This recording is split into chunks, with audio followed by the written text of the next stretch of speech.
My security methodology is to be proactive, not reactive. For example, police department, they're used to just responding to the incident and handling the incident once they arrive. My methodology, which is the Secret Service methodology, is let's prevent anything from even happening. From MJBulls Media, it's the Raising Cannabis Capital Show.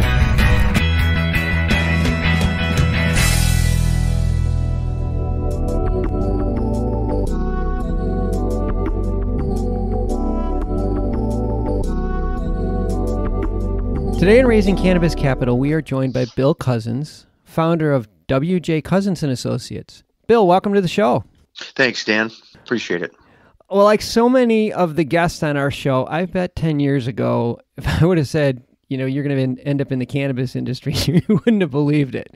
That's so true. I never in my wildest dream did I ever imagine that I would be in this industry. And for our listeners, the reason why is because Bill spent 35 years of your life in law enforcement, starting with being a police officer just outside of Detroit, then moving to a distinguished 22-year career in the United States Secret Service. So I'd say you're an expert at keeping people and property safe. Well, thank you. Yes. Yeah. And I suspect that's one of the reasons why W.J. Cousins & Associates is fast becoming one of the leading cannabis security companies. I think maybe to start off with today, let's start at the beginning. A state passes a law making cannabis legal and puts together a license application. Every application that I've ever seen calls for a detailed security plan. So a prospective licensee will hire a firm like yours to help them put together a plan. What do you provide? How detailed information are they looking for in those applications? So how it usually works is this. We'll have what we'll refer to as an applicant for a license in the state. And that individual will get approved by the state, get pre-approved. And now once they're pre-approved, in other words, they had their finances and their backgrounds checked and they were cleared, then they can move into the actual putting in for a license at a location. They'll get a location, they'll come to me and they'll say, okay, Bill, I have this facility, I have this building. Help me to write a security plan that will be state compliant.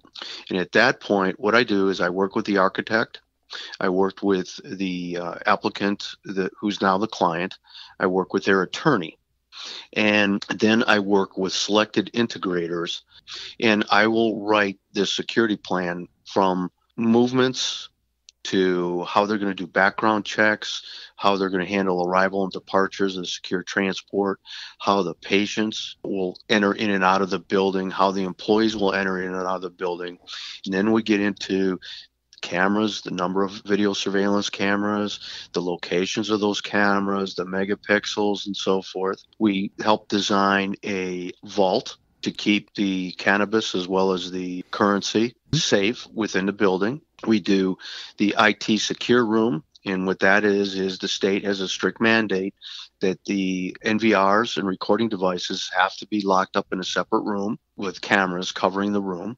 We do the locking mechanisms, whether they get to the old-fashioned lock and key or they go to with proximity card and reader. Okay. We'll do lighting for the exterior as well as the interior to make it a safe environment for customers that come in. Wow. It reminds me of the stories that I heard about when you guys would do an event for the president and you'd go into a venue and all the work that you would have to do. I mean, it's very similar to a different scale, but it's the same type of process, isn't it? Dan, it's very similar. I took the skills I learned from the Secret Service on how to protect people and facilities, and I just adopted them to the medical marijuana field. If our country trusts you with the president's security, I suspect they'll be pretty comfortable with protecting a dispensary or a grow facility. Well, let's fast forward. Now the license has been awarded and the business is up and running. What type of security services does an ongoing enterprise need? Well, even before the business is opened, they need somebody who is going to manage the installation of the security technology, the cameras, the locks, and the alarms. Okay. So I provide those services also. And then once they're open, what I do is I will stay on as an advisor, trusted advisor to them. I will do the background checks of the prospective employees. I will come in and audit, make sure that they're totally compliant with the state requirements. I will also act as their representative with the state inspectors that do come in. So if the inspectors are coming in to do a routine audit, I will be there. If the inspectors want to come in and look at video, I will also be there to act as their representative. And because of my past, I am able to establish a very strong, positive relationship with the state inspectors and auditors.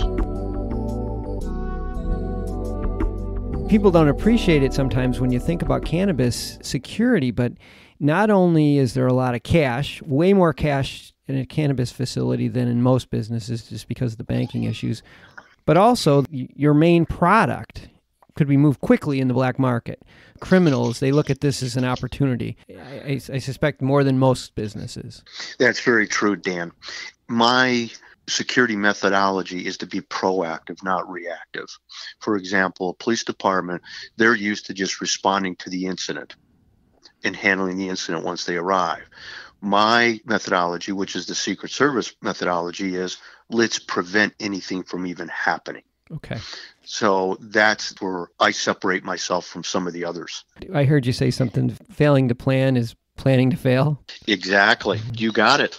You know, it's scary, but I mean, it's the nature of the business until we get this banking loss cleaned up. Speaking of accidents or unfortunate encounters, which we do our best to prevent, and even in the best scenarios, sometimes they're unavoidable. When that happens, there's potential for litigation, going from like a slip and fall to an actual armed robbery or an employee theft or something, but they may result in litigation. And at that point, they're going to need experts. Do you provide some guidance or some assistance in those situations? Yes, I'll routinely work with either the plaintiffs or the defendant's attorneys in the matter and give my advice and counsel, whether or not the provisioning center or the licensee was or was not negligent. And I'll give testimony and depositions in the court case if necessary. Well, what's next? What's next for W.J. Cousins and Associates?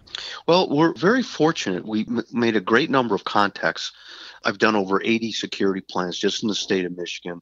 We've expanded into Illinois, Missouri, and I've done work in Nevada. I'm also raising capital. No way. Well, for a lot from my clients, they say, hey, do you know anybody that's interested in investing? And, I've been fortunate in my life, and I have a few individuals that I know personally that want to get into the investment portion of the cannabis business. So I connect them. It's crazy, but the name of the show is Raising Cannabis Capital. And a lot of our listeners are those type of people. They're looking for a good opportunity or a connection to a good opportunity. And like you said, with over 80 installs already and more on the way, you know which ones are the good ones and which ones are the bad ones. It's exciting. And with Illinois, is it going to be huge? With the rec bill going into effect in January, I'm sure there's a lot of opportunity there for you. Yeah, there is. I've partnered with other security experts like myself who just happen to be from the Secret Service. And so we collaborate on these projects. When you're good, your reputation takes you to the next level. There's no doubt about it. Well, we've been speaking with Bill Cousins from W.J. Cousins and Associates, and I'll have all of his contact information on the MJBulls website. Bill, thanks for being on the show today. Thank you, Dan. Thank you.